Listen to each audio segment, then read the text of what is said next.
우리의 신앙생활에서 가장 중요한 게 무엇일까요?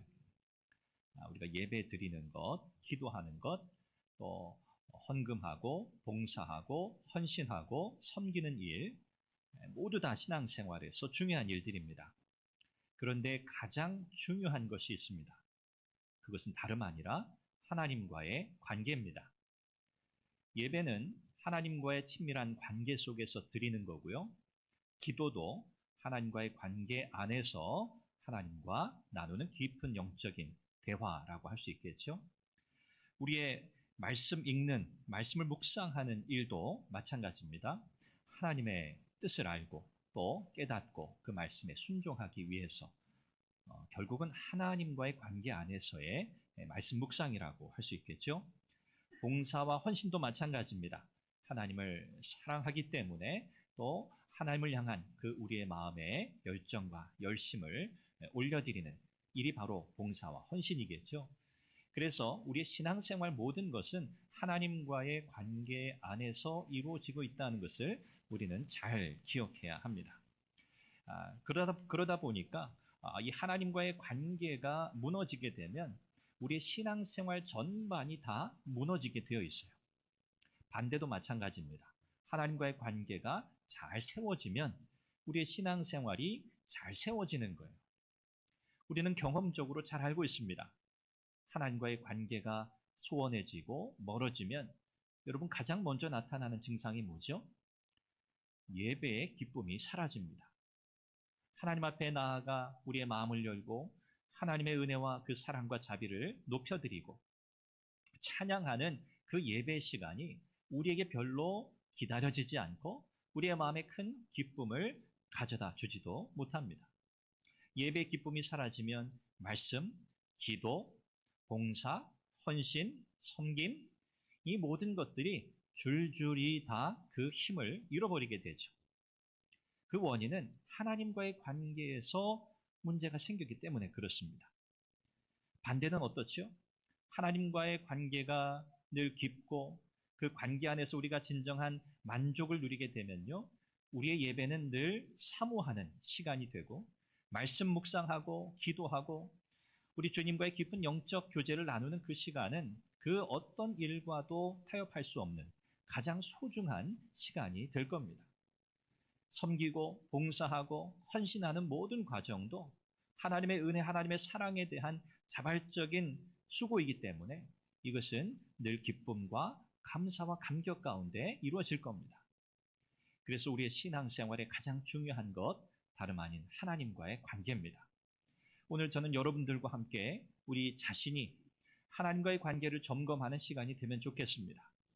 혹 무너져 있는 부분이 있다면 오늘 예배를 통해서 하나님과의 관계가 회복되는 시간이 되시기를 바랍니다.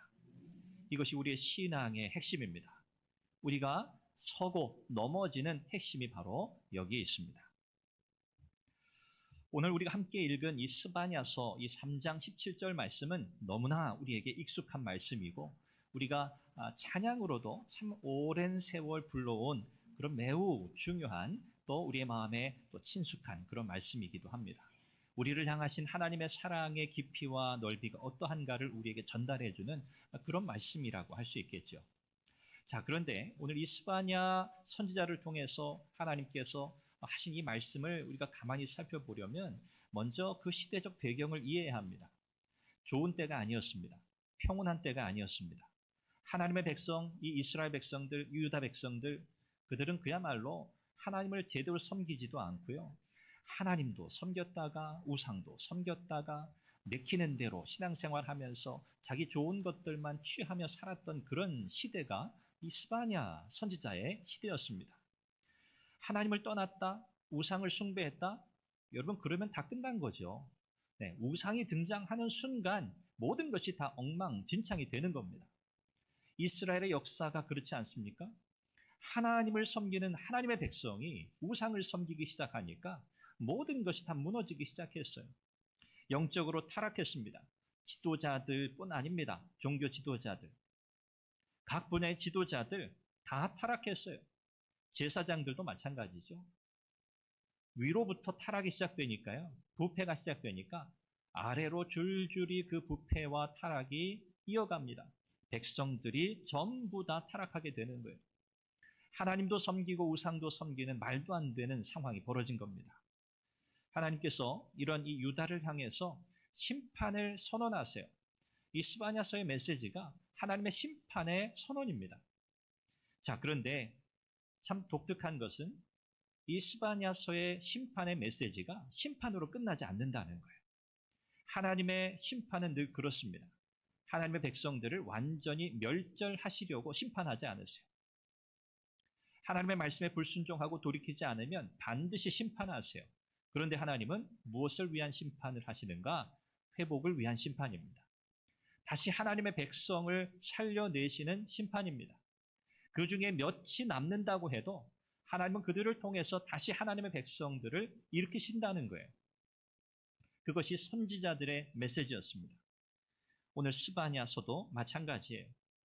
이렇게 패역한 백성, 우상 숭배하고 하나님을 떠나 사는 이런 이 유다 백성들을 향해서 하나님이 심판하시겠지만 그러나 다시 그들을 모으시겠다고, 죄로 인해 그들이 겪고 있는 그 수치를 다 제거해 주시겠다고, 또 그들 가운데 거하시겠다고 약속하십니다. 그 은혜의 절정이 바로 오늘 우리가 함께 읽은 본문 3장 17절 말씀입니다. 너의 하나님 여호와가 너의 가운데 계시니. 여러분, 이것이 얼마나 중요한 메시지인가요? 지금 이 유다 백성들은요, 그들의 삶에 하나님을 두고 살지 않아요. 필요하면 하나님 찾아요. 평상시에는 이런저런 우상, 자신의 필요에 의해서 섬기고 제멋대로 살아요. 그런데 하나님은 그런 이 패역한 이 유다 백성들을 향해서 하나님 뭐라고 말씀하세요? 내가 너의 가운데 있다고 말씀하세요. 이것이 복음이죠. 하나님과의 관계를 누가 깼습니까? 하나님이 깨셨나요? 아니죠. 유다 백성들이 깼어요. 하나님과 맺은 이 언약의 관계를 깬 장본인은 하나님이 아니세요. 이 유다 백성들이죠. 그런데 이 깨어진 관계를 회복하기 위해서 누가 먼저 행동하세요? 하나님이 먼저. 이 깨어진 백성들 가운데 하나님이 오시는 거예요. 무엇을 위해서요? 이 관계를 회복하시려고요. 이 깨진 관계를 회복하시려고. 이 관계를 깬 장본인은 그런 생각이 없어요. 유다 백성들은 이 관계를 깨고서도 이 관계를 회복할 마음이 없어요. 만약에 이 관계가 얼마나 중요한지를 그들이 알았다면 그들이 이렇게 쉽사리 이 관계를 깨지 않았을 거예요. 하나님은 깨어졌던 이 하나님의 백성들에게 다시 찾아오십니다. 그리고 그들을 버리지 않으시고 다시 그들 가운데 거하시고 그들을 다시 회복시키셔서 하나님의 백성으로 살아가게 하십니다. 오늘 저는 이 말씀을 통해서 하나님과의 관계를 회복하는 것이 왜 중요한가? 첫 번째. 두 번째는 이 관계 회복을 위해서 우리가 무엇을 해야 할까? 세 번째. 이 관계 회복을 위해서 우리가 반드시 확신해야 할 진리가 무엇인가? 이 세 가지를 여러분들과 나누려고 합니다. 첫 번째는요. 하나님과의 관계 회복이 왜 중요한가? 하나님과의 관계 회복이 있어야 우리의 삶이 회복되기 때문입니다. 하나님과의 관계가 회복돼야 우리가 사는 거예요. 그래서 우리는 이 관계를 반드시 회복해야 해요. 오늘 본문 말씀 이렇게 시작하죠. 너의 하나님 여호와가 너의 가운데 계시니 그랬습니다. 여기 주목할 표현은 너의 하나님이라는 표현이에요. 너의 하나님. 여러분, 하나님은 여러분에게 어떤 하나님이십니까? 여러분의 하나님이신가요? 나의 하나님이십니까? 맞습니다. 하나님은 나의 하나님이에요. 다른 이의 하나님이 아니에요. 나의 하나님이시고 또 다른 이의 하나님도 되시죠. 나와 상관없는 하나님이 아니라는 말씀입니다. 하나님은 멀리 계신 분이 아니에요. 하나님은 우주를 창조하시고 전능으로 다스리고 계시는 분이세요. 그분은 지금도 오늘 우리의 삶을 세밀하게 돌보시는 줄 믿습니다. 그분이 우리를 만드셨거든요. 우리를 디자인하셨어요. 그분의 형상을 따라 우리를 가장 귀하게 만드셨어요. 오늘도 우리는 그분의 세밀한 터치, 그분의 손길 가운데 우리는 살아가고 있어요. 우리는 이것을 믿어야 합니다.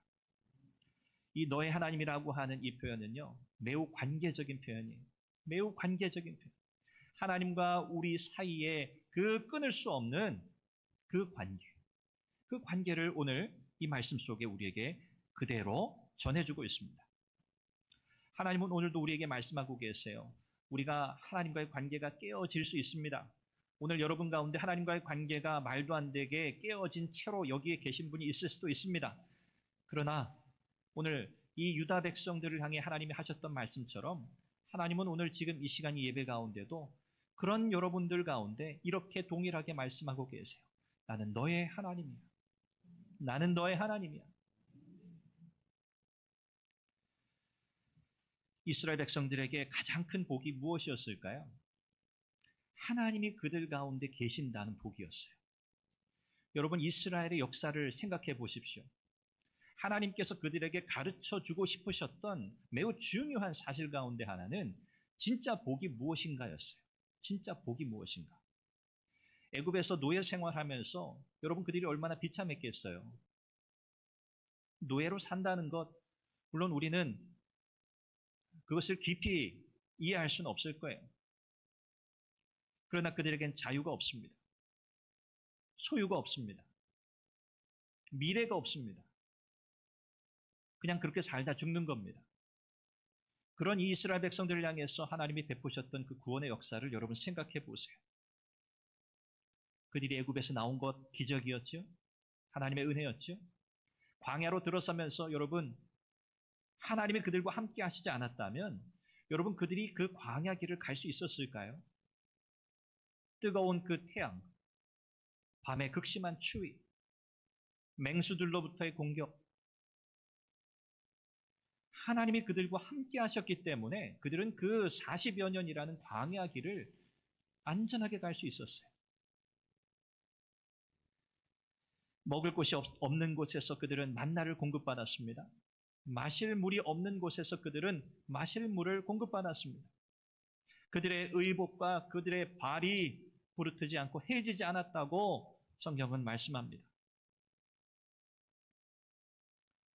하나님이 그들과 함께 하셨기 때문이에요. 그런데 반대로요. 그들이 가나안 땅에 들어가서 이제 정복 전쟁을 행하고 그 땅에 정착하여 살아가는 그 여러분 성경의 역사서의 기록들을 여러분 읽어보십시오. 여호수아, 사사기. 하나님과의 관계가 깨어지면요. 아무리 약속의 땅이어도 소용없어요. 가나안 땅, 젖과 꿀이 흐르는 땅, 풍요로운 땅, 하나님과 함께하지 않는 인생을 살아가게 될 때 인생은 문제가 생기는 거예요. 여러분 이스라엘 백성들은 평안을 누리지 못했어요. 성전이 있었습니다. 그러나 성전이 있어도 하나님의 임재를 경험하지 못하는 거예요. 그럼 성전이 무슨 소용입니까? 겉으로 화려하게 지어졌어요. 금으로 덧입혔어요. 얼마나 화려한지 몰라요. 그런데 그곳에서 하나님의 임재를 경험하지 못한다? 그건 성전의 의미가 없는 거죠. 제사를 드립니다. 하나님 앞에 나와 제사를 드려요. 제물도 바칩니다. 그런데 하나님께서 받지 않으신대요. 너희들은 지금 내 마당만 밟으면서 신용만 하고 있구나. 너희들의 마음은 전혀 나를 예배할 생각이 없구나. 그런데 형식적으로는 제사를 드립니다. 하나님이 그들을 향해서 그렇게 말씀하시죠. 내 구역질을 한다. 너 토해내고 싶다. 그렇게 말씀하시죠. 모두 다 하나님과의 관계가 깨어진 결과입니다. 하나님과의 관계가 깨어지면요. 아무리 화려한 성전도 의미가 없어요. 그 수많은 예배 행위도 의미가 없어요. 오늘 우리의 삶도 마찬가지입니다. 세상 사람들은 다 그렇게 말하죠. 환경이 좋아지면 행복해질 거야.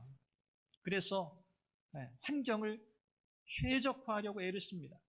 좋은 환경, 좋은 음식,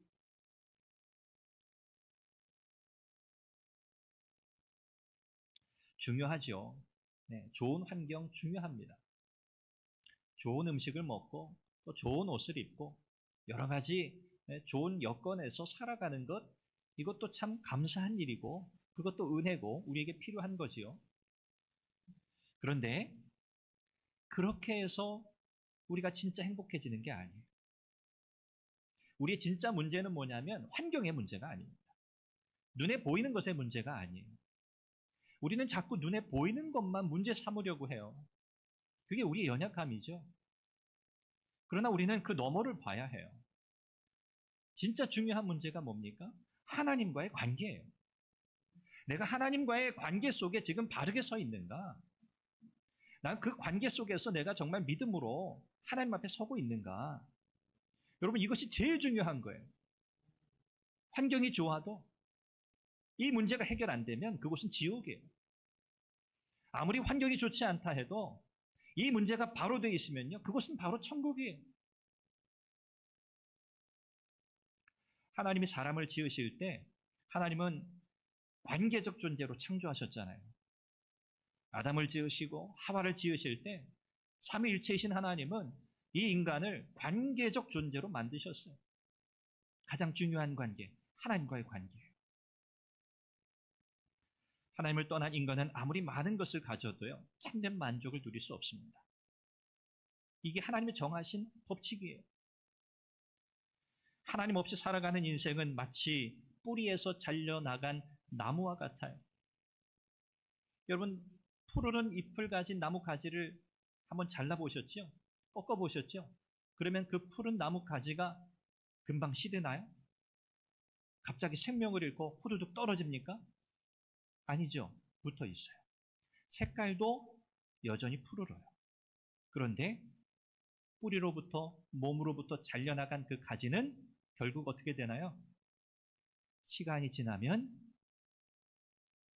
금방 시들어버려요. 왜요? 생명의 공급이 끊겼거든요. 잠시 동안은 푸르러 보이지만 그러나 금방 시들어버립니다. 하나님 없이 사는 인생이 그와 같다는 거예요. 하나님과의 깨어진 관계 속에서 사는 인생은 마치 그와 같다는 거예요. 여러분, 죄는요, 단순히 하나님의 명령에 불순종한 차원이 아닙니다. 하나님과의 끊을 수 없는 그 관계를 의도적으로 끊어낸 거예요. 그것이 죄의 심각성입니다. 아담과 하와가 하나님의 말씀에 불순종함으로 일어난 그 결과, 하나님과의 관계가 깨어진 거예요. 하나님을 사랑하고 신뢰해야 할 인간이 하나님을 두려워하기 시작했고요. 하나님을 피하기 시작했어요. 그래서 선악과를 먹고 난 아담과 하와가 하나님의 낯을 피해 숨었다 그랬습니다. 하나님을 피했어요. 그러자 사람들과의 관계도 깨어지죠. 아담은 하와에게 책임을 돌려요.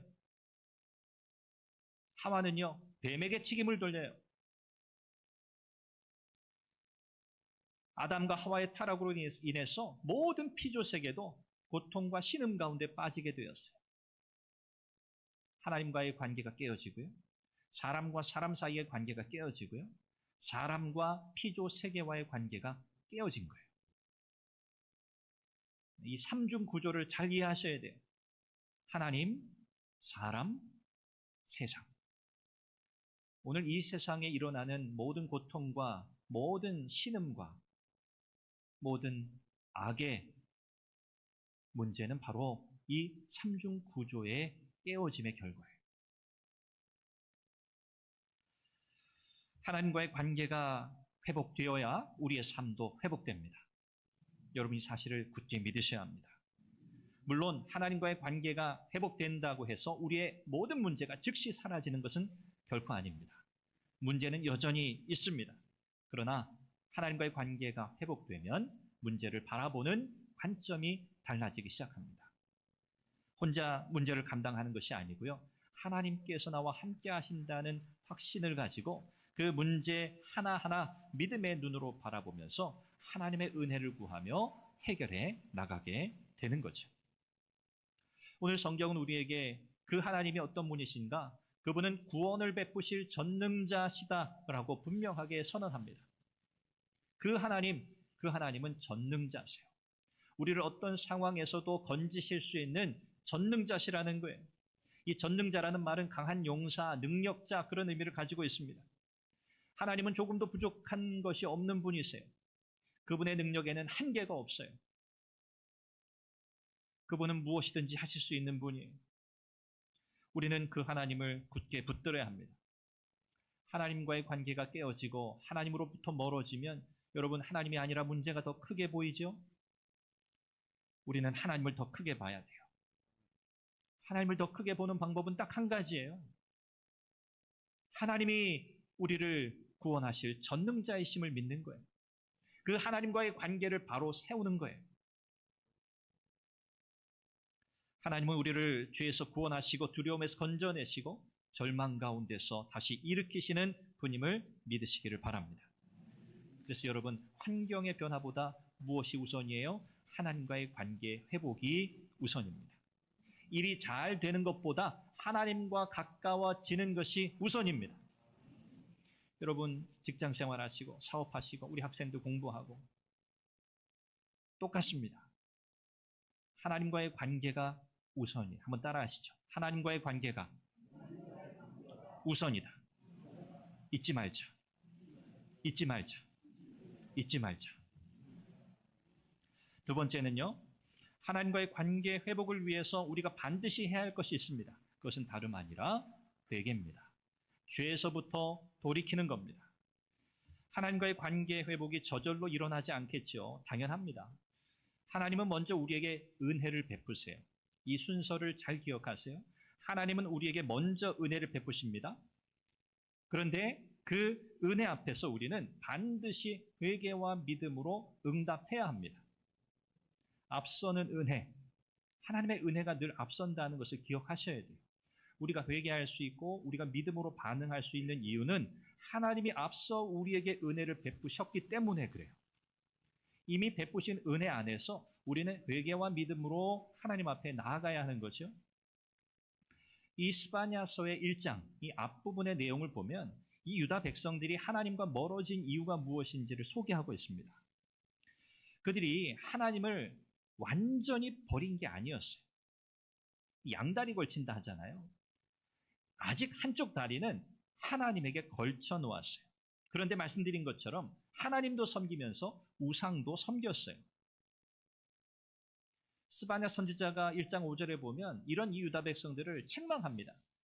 하나님께 맹세하면서 동시에 다른 신들에게 가서 맹세하는 자들을 향해서 책망해요. 여러분 이 책망이 왜 심각한 책망이냐면 그들이 하나님을 몰랐다면 좀 얘기가 다를 거예요. 유다 백성들이 하나님을 모르는 자들이었다면 좀 그 포커스가 달랐겠죠. 책망에. 그런데 이 선지자가 지금 그들을 책망하는 이 책망의 내용의 핵심은 뭐냐면 너희들이 하나님을 알지 않아? 너희들이 하나님을 섬기지 않았어? 그런 너희들이 어떻게 하나님을 유일하신 하나님으로 너희 인생의 주권자로 섬기지 않느냐는 거였어요. 이게 그들의 문제예요. 하나님을 알아요. 하나님을 예배해요.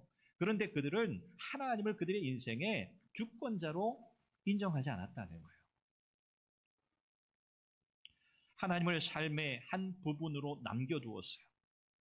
하나님의 자리 요만큼 내 인생에, 내 전체 인생에 하나님의 위치는 요 정도입니다. 하나님을 그 정도 취급한 거죠. 실제 그들의 삶은 세상의 가치와 욕망에 따른 삶이었습니다. 오늘 우리가 하나님과 멀어지는 이유가 무엇인가 여러분 정직하게 우리가 살펴봐야 합니다. 그 가운데는 죄가 있어요. 이 죄는 언제든지 자기 중심적입니다. 우리의 욕망을 따릅니다. 하나님의 영광과 하나님의 기쁨 상관이 없습니다.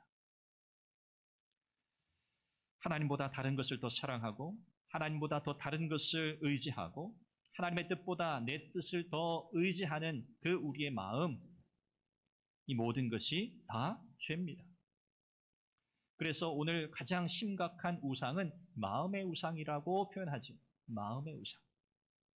우리 마음으로 못할 것이 무엇이 있습니까? 누가 우리의 마음을 제재하지 않죠. 내 마음인데 그런 표현하잖아요. 내 마음인데. 이 마음만큼 우리에게 가장 자유로운 공간이 없죠. 그래서 우리는 이 마음 안에서 무엇이든지 사실 다 할 수 있어요. 인간인 우리가 할 수 있는 모든 생각을 다 할 수 있어요. 그것이 바로 우리의 마음이잖아요. 그런데 동시에 이 마음이야말로 온갖 우상을 만들어내는 존 칼빈의 표현에 따르면 우상 공장입니다. 우상 공장. 우리는 하루에도 수없이 수많은 종류의 우상들을 찍어내고 있는지 모릅니다. 돈, 성공, 인정, 자녀, 건강, 안정, 심지어는 교회의 사역과 봉사도 하나님보다 더 중요한 것이 되는 순간 우상이 되고 마는 겁니다. 그래서 우리가 이 하나님과의 관계를 회복하기 위해 가장 먼저 해야 할 것은 바로 정직하게 하나님 앞에 서는 겁니다. 우리의 마음을 살피는 겁니다. 우리의 마음에 헛된 우상들이 자리 잡고 있지 않은지를 살피는 거예요. 자신의 죄가 무엇인지, 내 지금 영적 상태가 어떤지를 살펴야 합니다. 아담은 숨었어요. 나무 뒤에 숨었어요. 우리는 숨으면 안 돼요. 시편 51편에 다윗이 하나님 앞에 그가 밧세바를 취한 그 죄 때문에 이 나단 선지자로부터 책망을 듣잖아요. 그때 그가 하나님 앞에 엎드려서 회개합니다. 그러면서 그가 고백한 그 고백이 시편 51편이잖아요. 다윗은요, 하나님 앞에 정직하게 자기의 문제가 무엇인지를 인정해요. 이렇게 고백하잖아요. 무릇 내 죄가를 내가 아오니 내 죄가 항상 내 앞에 있습니다. 하나님 앞에 지금 내가 어떤 죄를 지었는지 자기가 알고 있다는 거예요. 그리고 그것이 부인할 수 없는 사실이라는 것을 인정하는 거예요. 죄는 단순한 고백이 아니죠. 방향을 바꾸는 겁니다. 무엇을요? 마음의 방향을 바꾸는 거예요. 겉으로 드러나는 결과들은요, 마음의 열매입니다. 마음의 결과입니다. 마음을 바꾸지 않고 결과를 바꾸는 것으로는 문제가 해결되지 않아요. 그래서 우리는 마음의 문제, 우리의 마음의 어려움을 해결해야 돼요. 회개는요, 우리의 있는 모습 그대로 망가지고 깨어지고 더러워진 모습을 그대로 가지고 하나님 앞에 나아가는 겁니다. 여러분, 병든 사람이 자기 병을 다 고친 다음에 의사 찾아가는 거 보셨어요? 못 보셨죠? 혹시 보셨나 해서요. 저 못 봤어요. 병든 사람이 자기 병 다 자기가 알아서 고친 다음에 의사한테 왜 찾아갑니까? 찾아갈 이유가 없죠. 말이 안 되잖아요. 마찬가지예요. 회개는요, 우리가 스스로 해결할 수 있는 문제가 아니에요. 죄 문제는요, 우리의 힘으로는 안 돼요. 아무리 발버둥 쳐도 안 돼요. 우리는 하나님 앞에 그냥 있는 모습 그대로 가는 거예요. 죄인된 모습으로 나아가는 거예요. 두 번째는요, 하나님의 말씀을 다시 들어야 돼요. 네, 첫 번째는 정직하게 하나님 앞에 우리가 서야 한다는 거고요. 두 번째는 하나님의 말씀을 다시 들어야 한다는 거예요. 관계가 깨지면요, 사람 사이에서도 뭐가 단절돼요? 대화가 단절됩니다. 여러분, 관계 안 좋은 사람하고 대화하는 거 즐거우세요? 얘기 나누고 싶으세요? 아닙니다. 아니에요. 관계가 깨어지면요, 일단은 말하고 싶지 않아요. 하나님과의 관계도 똑같습니다. 하나님과의 관계에 문제가 생기잖아요. 그러면 하나님의 말씀을 듣고 싶지 않아요. 이게 증상입니다. 증상. 여러분 진단하세요. 하나님의 말씀을 듣는 것이 기쁘지 않아요. 별로 듣고 싶지 않아요. 여기 듣는다고 해서 그냥 여기 듣는 행위만을 제한적으로 말씀드리는 게 아니에요. 하나님의 말씀이 내게 별 기쁨이 안 된다는 거예요. 그러면서 점점 무엇을 의지하냐면 자신의 생각을 의지하고요. 자신의 감정을 더 중요하게 여기기 시작해요. 말씀과 멀어지는 순간 나타나는 증상이에요. 자기의 의지와 감정을 붙들기 시작합니다. 그러면 여러분 딱 아셔야 돼요. 아, 내가 지금 하나님 말씀에서 멀어져 있구나. 하나님과의 관계에 문제가 생겼구나. 그걸 빨리 알아차려야 돼요. 그럴 수 있으면 좋죠. 근데 그게 잘 안 돼요. 감정은요, 우리에게 계속 말해요. 야, 하나님 너한테 별로 관심이 없어.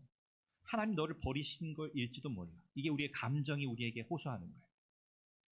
그러나 여러분, 하나님 말씀은 우리에게 뭐라고 말씀합니까? 너 아니야. 내가 결코 너를 버린 적이 없어. 난 너를 버리지 않아. 나는 너를 떠나지 않아. 이게 하나님의 말씀이에요. 감정이 우리에게 호소할 때 우리는요, 하나님의 말씀을 다시 들어야 돼요. 여러분, 이 말씀 모르는 말씀 아니잖아요. 내가 너를 결코 버리지 않을 거야. 난 너를 떠나지 않을 거야. 난 너와 항상 함께 할 거야. 우리가 알고 있는 말씀이잖아요. 그런데 우리가 감정의 이 호소에 마음을 빼앗기면 우리는 그 말씀을 다시 들어야 하는 거예요. 우리의 양심은 우리에게 호소합니다. 야, 너는 너무 많은 죄를 지었어. 야, 너 하나님 앞에 용서받을 수 없어. 이미 너는 정도를 너무 지났어. 우리의 양심이 이렇게 우리에게 호소합니다. 그런데 성경은 우리에게 뭐라고 말씀하세요? 만일 우리가 우리 죄를 자백하면 그는 미쁘시고 의로우사 모든 불의에서 우리를 깨끗하게 하신다. 우리의 죄를 사하신다. 이게 성경의 말씀이에요. 우리의 환경은 우리에게 호소해요. 하나님이 너와 함께 하시지 않으셔. 아니요. 오늘 성경 우리에게 뭐라고 말씀하세요? 너의 하나님 여호와가 너의 가운데 계신다. 여러분, 어떤 메시지에 귀를 기울이셔야 하겠습니까?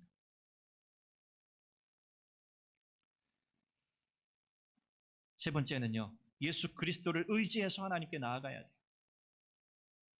하나님과의 관계는 우리의 노력이나 종교적 열심으로 결코 회복되지 않습니다. 유일한 중보자이신 예수 그리스도 그분을 통해서 우리는 하나님께 나아갈 수 있습니다. 이것이 성경의 결론이죠. 예수님의 십자가, 그 보혈의 은혜, 그 능력으로만 우리는 하나님께 나아갈 수 있어요. 우리 모든 죄 문제를 해결하신 예수 그리스도, 우리의 대속주가 되시는 그 주님의 은혜로 말미암아 우리는 하나님과의 관계를 회복할 수 있습니다. 그래서 우리는 예수님을 붙들어야 돼요. 주님의 은혜를 더 사모해야 돼요. 앞으로 더 잘하겠습니다. 기도를 더 많이 해볼게요. 더 열심히 봉사해 보겠습니다. 이런 결심도 우리에게 필요한데요. 이런 결심으로는 이 관계가 회복되지 않습니다. 우리는 반드시 예수 그리스도의 십자가로 돌아가야 돼요. 주님의 십자가 앞에 서야 돼요. 그 십자가의 의미가 무엇인지를 다시 묵상해야 돼요. 마지막 세 번째입니다. 우리가 이 관계 회복을 위해서 반드시 붙들어야 할, 확신해야 할 진리가 무엇인가? 오늘 본문을 통해서 볼 때 하나님의 사랑을 확신하는 거예요. 하나님의 변함없는 사랑을 확신하시기 바랍니다. 그럴 때 관계가 온전히 회복되는 거예요.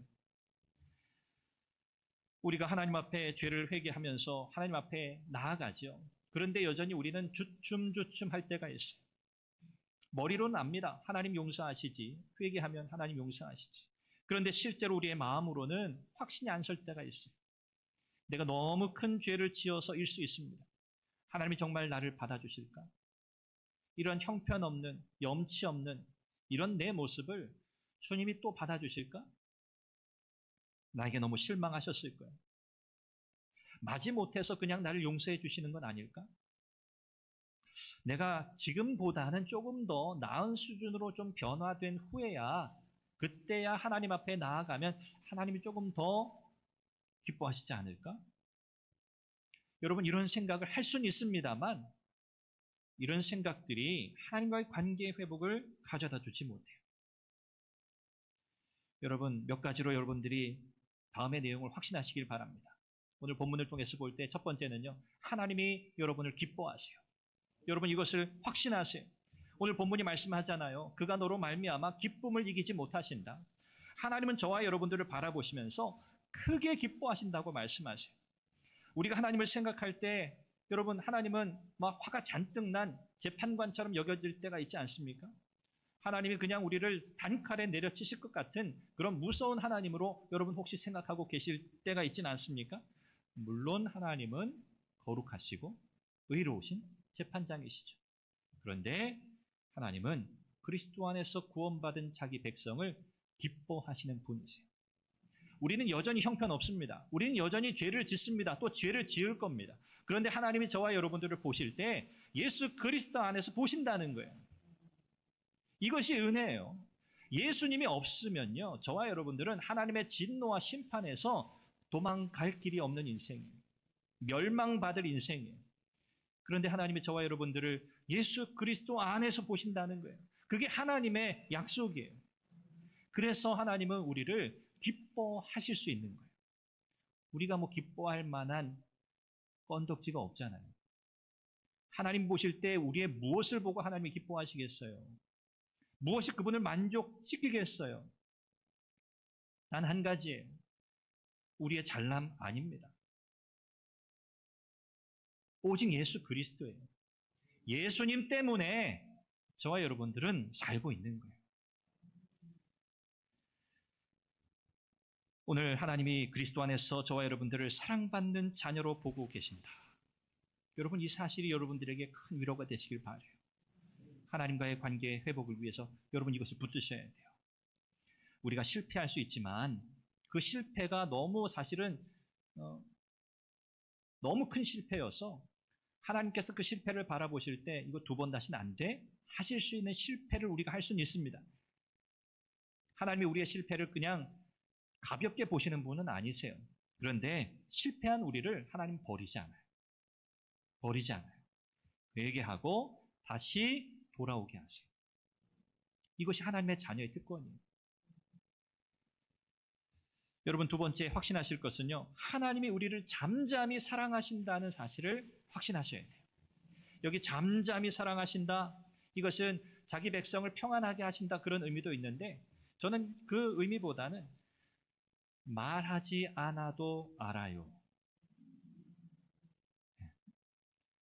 말 없이 우리를 사랑하시는 하나님을 여러분들은 믿으셔야 돼요.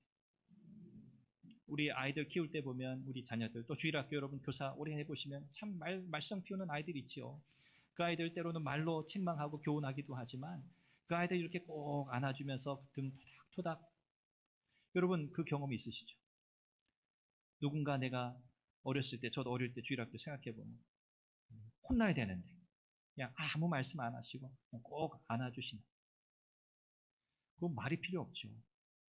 오늘 잠잠히 우리를 사랑하신다고 하는 이 말씀이 저는 그렇게 다가와요. 침묵은 무관심이 아니에요. 하나님이 우리에게 이렇다 저렇다 별 말씀이 없으셔도 여러분 그분의 사랑은 변하지 않습니다.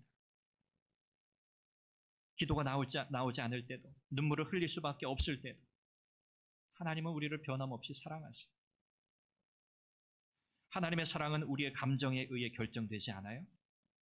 우리가 하나님을 뜨겁게 사랑하는 날, 그때 하나님 우리를 사랑하시고, 우리가 하나님에게 우리의 마음이 좀 식어졌을 때는 하나님이 우리를 덜 사랑하시고, 아니요, 그렇지 않아요. 기준이 내가 아닙니다. 하나님은 언제나 동일하게 사랑하세요. 그리고 오늘 보면 이 세 번째인데요, 하나님은 우리로 말미암아 노래하신다는 사실을 확신하셔야 돼요. 이것은요, 하나님이 우리를 얼마나 기뻐하시면 하나님이 우리를 생각하시며 우리로 인해서 노래를 부르신대요. 너로 말미암아 즐거이 부르며 기뻐하시리라. 여러분, 찬송은 우리가 하나님께 올려드리는 거라고 생각하죠. 그런데 오늘 말씀 보니까요, 하나님께서 자기 백성을 향해서 노래하신대요. 얼마나 놀라운 사실입니까?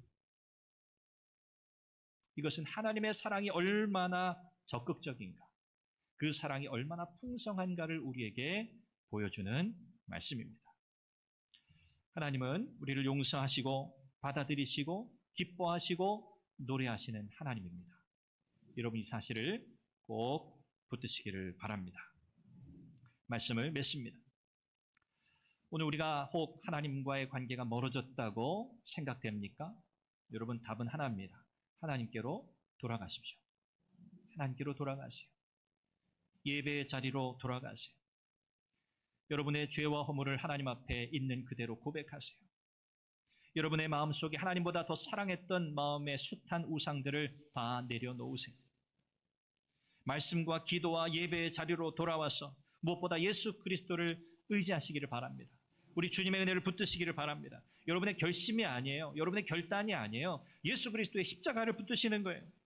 십자가만이 하나님과 우리의 관계를 회복시키는 줄 믿습니다.